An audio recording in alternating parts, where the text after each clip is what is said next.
بسم اللہ الرحمن الرحیم۔ حج اور عمرہ کیوں نہیں ہوگا؟ یعنی یہ بھی ایسی تعجب کی بات ہے کہ اگر فرض کر لیجئے کہ رسالت مآب صلی اللہ علیہ وسلم نے کوئی بات کہی تھی تو کیا وہ حج اور عمرے کے بارے میں کہی تھی؟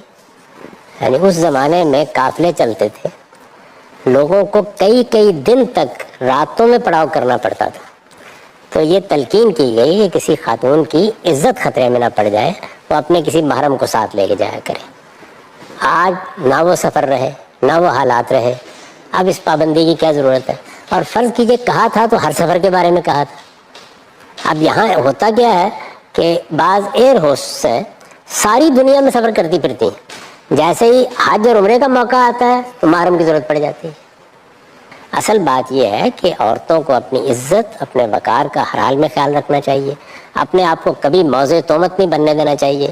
آج کے زمانے میں سفر کی کیا صورتحال ہے، قافلے کیسے جاتے ہیں، کیسے مل کے جانا ہوتا ہے، وہاں کیا بندوبست ہوگا، ہر چیز سے ہم واقف ہوتے ہیں۔ آپ کو اطمینان ہے، آپ جائیے، اللہ حج بھی قبول کرے گا، عمرہ بھی قبول کرے گا۔ تو اس طرح کی چیزوں کے معاملے میں لوگوں کے اوپر تنقید کرنا یا حکومتوں کا اس میں مداخلت کرنا یہ کسی طرح بھی ٹھیک نہیں ہے۔ یہ آپ کو نصیحت کی گئی ہے اور یہ بڑی اچھی نصیحت ہے کہ جو عورت بھی سفر کرنے لگے وہ یہ ضرور دیکھ لے کہ اس کے حالات کیا ہیں کیا نہیں ہیں۔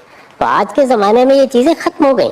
اب آپ کتنے اطمینان کے ساتھ اپنی بہن یا بیٹی کو جہاز میں بٹھا دیتے ہیں اور آگے اتار لیا جاتا ہے، اور سفر کیا ہوتا ہے؟ سفر ہوتا ہے ہزاروں میل کا، اور ایک زمانہ میں نے اپنی آنکھوں سے دیکھا ہے جس میں 10 میل کے فاصلے کے اوپر ہماری ننیال ددیال تھی اور کسی خاتون کو اکیلے بھیجنا ممکن نہیں ہوتا تھا۔